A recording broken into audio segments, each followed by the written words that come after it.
జార్ఖండ్ లో టెన్షన్, బారికేడ్లు బద్దలు కొట్టిన విద్యార్థులు, వాటర్ కెనాల్ల ప్రయోగం. ఇక్కడ చూడండి, జార్ఖండ్ లో విద్యార్థుల ఆందోళన ఉద్రిక్తం, బారికేడ్లు దాటి అసెంబ్లీ వైపు విద్యార్థుల మార్చ్, అడ్డుకునేందుకు వాటర్ కెనాల్లు ప్రయోగించిన పోలీసులు, పేపర్ లీకులపై సిబిఐ దర్యాప్తు కోరుతున్న విద్యార్థులు, 13 పరీక్షలను రద్దు చేయాలని డిమాండ్. ఈరోజు ప్రతి ఒక్క భారతీయుడు అడుగుతున్న ప్రశ్న ఏంటంటే, ఢిల్లీ జంతర్ మంతర్ల నిరసనలు తెలిపిన సిజేపీ ఎటుపోయింది? అభిజిత్ ఎటుపోయిండు? సౌరవ్ దాస్ ఎటుపోయిండు?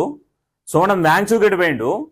దాన్ని అడ్డం పెట్టుకొని ఏదో రాజకీయ లబ్ధి పొందుదామని ప్రయత్నించిన రాహుల్ గాంధీ ఎటుపోయిండు? ఆ నిరసనలకు మద్దతు తెలిపిన అరవింద్ కేజ్రీవాల్ ఎటుపోయిండు? వాళ్ళు ఎందుకు ఈరోజు జార్ఖండ్ లో విద్యార్థులు నిరసన చేస్తుంటే మద్దతు తెలపట్లేరు? ఎందుకు పార్షాలిటీ చూపిస్తుర్రు? కాక్రోజ్ జనతా పార్టీ ఏమని చెప్పిందండి అందరికి? ఎక్కడ విద్యార్థులకు నష్టం జరిగినా ఫైట్ చేస్తామని చెప్పింది. మరి ఎందుకు పార్టిసిపేట్ చేయట్లేదు? ఎందుకు పార్టిసిపేట్ చేయట్లేరు అని అడిగితే అభిజిత్ని ఏమంటాడు? చాలా అలిసిపోయారు, మా టీం అంతా అలిసిపోయింది కాబట్టి పార్టిసిపేట్ చేయలేమని చెప్తాడు. కొంచెం సిగ్గుండాలి. ఉద్యోగ నియామక పరీక్షల్లో పేపర్ లీక్లకు వ్యతిరేకంగా జార్ఖండ్ లో విద్యార్థుల ఆందోళన ఉద్రిక్తంగా మారింది. రాంచీలో అసెంబ్లీ వైపు వెళ్లేందుకు విద్యార్థులు బారికేడ్లను దాటడంతో పోలీసులు వాటర్ కెనాన్లు ప్రయోగించారు. అయినా కొందరు విద్యార్థులు నృత్యాలు చేస్తూ ముందుకు కదలడం వీడియోల్లో కనిపించింది. ఇక్కడ ఒక 13 పరీక్షలను రద్దు చేయాలని జార్ఖండ్ విద్యార్థి సంఘాలు చాలా బలంగా పోరాడుతున్నాయి. కానీ ప్రభుత్వం ఇప్పటి వరకు 6 సార్లు చర్చలు జరిపినాయి. చర్చలు జరిపినప్పటికీ ఆ చర్చలు ఫలించకపోవడంతో కేవలం 3 పరీక్షలను రద్దు చేస్తామని చెప్తున్నది. ఈ రోజు ప్రతి జాతీయవాది అడుగుతున్న ప్రశ్న అదే. సిజేపీ అంటే చాలా స్పష్టంగా మనకు ఏమర్థమవుతుందంటే Aam Aadmi party B team అని అర్థమవుతుంది. అభిజిత్ అయినా, సౌరవ్ దాస్ అయినా, అరవింద్ కేజ్రీవాల్ ఆడిస్తున్న ఆటల కేవలం కీలుబొమ్మలైనా అర్థమవుతుంది. కాబట్టి ఈరోజు సిజేపీ ఉద్యమంలో పార్టిసిపేట్ చేసిన ఏ యువకుడు, ఏ విద్యార్థి ఈ రోజు జార్ఖండ్ లా విద్యార్థులకు మద్దతు తెలపట్లేడు. దీన్ని ఎట్లా అంటే ఐడియాలజికల్ బేసిస్ మీద చూస్తున్నారు. విద్యార్థుల సమస్యలను కూడా ఐడియాలజికల్ బేసిస్ మీద చూస్తున్నారంటే ఏమన్నా సిగ్గు, ఏమన్నా బుద్ధి ఉందా? ఒకసారి ఆలోచించాలి.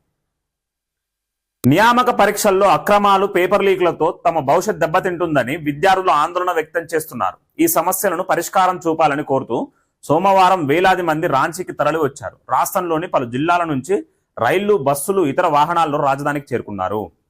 వివిధ ప్రాంతాల నుంచి, జార్ఖండ్లోని వివిధ ప్రాంతాల నుంచి, వివిధ జిల్లాల నుంచి ఏది దొరికితే అది, అయితే 2 వీలర్స్ లేకపోతే బస్సులు, రైళ్లు ప్రయాణించి రాంచీకి చేరుకొని అక్కడ ఉద్యమం చేపడుతున్నట్టు మనకు చాలా స్పష్టంగా అర్థమైంది. ఈ ఉద్యమం ప్రారంభమై సుమారు 16 రోజులైంది. ఇప్పటి వరకు ప్రభుత్వం సరైన రీతిలో స్పందించట్లేదు.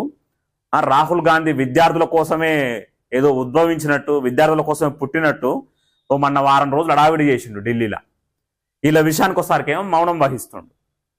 కొంచెమన్నా బుద్ధి ఉండాలి. అంటే మీ కూటమి పక్షం ఆడ అధికారంలో ఉంది కాబట్టి సైలెంట్గా ఉంటారా? అసెంబ్లీ ముట్టడికి బయలుదేరే ముందు విద్యార్థి నేత దేవేంద్ర మహాతో కీలక సూచన చేశారు. పోలీసులు అడ్డుకున్నప్పుడు వారితో వాగ్వాదానికి దిగొద్దని కోరారు. క్రమశిక్షణతో మరో మార్గం ద్వారా అసెంబ్లీకి చేరేందుకు ప్రయత్నించాలని పిలుపునిచ్చారు. అంటే దీన్ని బట్టి ఏమర్థమవుతుంది?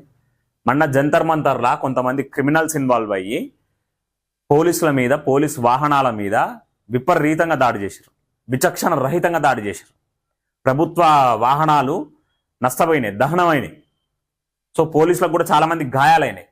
సో అట్లాంటి నష్టాలు చేకూర్చకూడదు. ఎందుకనంటే పబ్లిక్ ప్రాపర్టీ అంటే అది విద్యార్థుల ప్రాపర్టీ కూడా అని ఒక సామాజిక స్పృహ ఉంది. కాబట్టి ఈరోజు దేవేంద్ర మహాతో చాలా స్పష్టంగా సూచనలు చేయడం అనేది నిజంగా హర్షించదగ్గ విషయం. విద్యార్థుల మార్చ్ నేపథ్యంలో రాంచీలో పోలీసులు భారీగా మోహరించారు. ప్రధాన కూడళ్లు, కీలక ప్రాంతాల్లో బారికేడ్లు ఏర్పాటు చేశారు. జిల్లా సరిహద్దులు, ప్రధాన రహదారులు, హైవేలపై బస్సులు, ప్రైవేటు వాహనాలను తనిఖీ చేశారు. నగరంలో శాంతి భద్రతలకు విఘాతం కలిగించకుండా భారీ భద్రత ఏర్పాటు చేశారు. రాంచీలో చాలా పాఠశాలలకు సోమవారం సెలవు ప్రకటించారు. సో కొంత ఉక్కుపాదం మోపుతున్నట్టు చాలా స్పష్టంగా అర్థమైంది. ఇప్పుడు ఈ కొంతమంది విచ్ఛిన్నవాదులైన ప్రకాష్ రాజ్ అయినా, అరుంధతి రాయ్ అయినా, ఇంకెవరైనా కూడా సపరేటిస్టులు ఏమంటారు? రాజ్యాంగం కల్పిస్తున్న హక్కు, ఏ విద్యార్థికి నష్టం జరిగినా తప్పకుండా పోరాటం చేయాలి అని అంటారు. మరి ఇక్కడ ఈరోజు కాంగ్రెస్ ప్రభుత్వం ఇంత అణిచివేస్తుంటే విద్యార్థులని ప్రకాష్ రాజ్ జస్ట్ ఆస్కింగ్ అడుగు. 16 రోజులు ఆందోళన.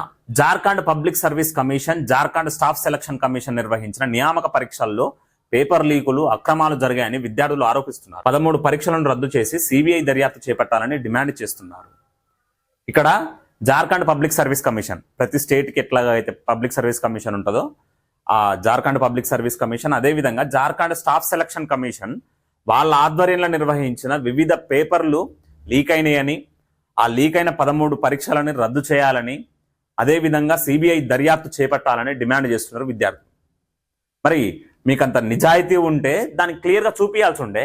ఆ ఎడ్యుకేషన్ మినిస్టర్ తోటి ఆ నివేదికలు చాలా స్పష్టంగా విద్యార్థులకి అసలు ఏమేం జరిగింది, ప్రాసెస్ ఎట్లయింది, ఏం జరగలేదని మీరు ప్రూవ్ చేయాలి. అట్లాంటప్పుడు ప్రూవ్ చేయకుండా, చర్చలు చేయకుండా మౌనం పాటిస్తే ఆ విద్యార్థుల మీద విచక్షణ రహితంగా దాడులు చేపిస్తుంటే, టియర్ గ్యాసులు వాడుకుంటా, వాటర్ కెనన్లు వాడుకుంటా, ఏంది మళ్ళీ వీళ్ళు రాజ్యాంగ పరిరక్షకులు అని మాట్లాడుతుంటారు. ప్రభుత్వంతో ఇప్పటికే 6 దఫాలుగా చర్చలు జరిగినా పరిష్కారం కాలేదు. తమ డిమాండ్లలో 98% అంగీకరించామని ప్రభుత్వం చెబుతుంది. అయితే 13 పరీక్షల్లో కేవలం 3 రద్దు చేసేందుకు ప్రభుత్వం అంగీకరించిందని విద్యార్థులు అంటున్నారు. ఆందోళనలో భాగంగా 6 విద్యార్థులు నిరాహార దీక్ష చేస్తున్నారు. ఈ బూటకు నిరాహార దీక్షలు కాదు, మన జంతర్ మంతర్లు ఎట్టాగైతే నిరాహార దీక్షలు చేసిరో అట్లాంటి బూటకమైనవి కాదు. పిజ్జాలు, బర్గర్లు తినుకుంటా, జొమాటోలు ఆర్డర్లు పెట్టుకుంటా, విదేశీ శక్తుల నుంచి ఫండ్స్ రావు. ఇట్లా నిజాయితీగా పోరాడేటోళ్ళకు విదేశీ శక్తుల నుంచి ఫండ్స్ రావు. వాళ్ళు 16 రోజుల నుంచి నిరాహార దీక్ష చేస్తున్నారు. ప్రభుత్వం స్పందించి చర్యలు తీసుకుంటే మంచిది. లేని పక్షంలో రాజీనామా చేయాలి, ఎన్నికలకు పోవాలి, ఆ పరీక్షలను రద్దు చేయాలి. సమర్థవంతమైన నాయకులు పుట్టుకొస్తారు. ఆ విద్యార్థుల నుంచి పుట్టుకొస్తారా, యువకుల నుంచి పుట్టుకొస్తారా, సమర్థవంతమైన నాయకులు పుట్టుకొస్తారు. జార్ఖండ్ని చూసుకుంటారు, జార్ఖండ్కి సేవ చేస్తారు వాళ్ళు. ఒకసారి ప్రభుత్వం ఆలోచించాలి దీని గురించి.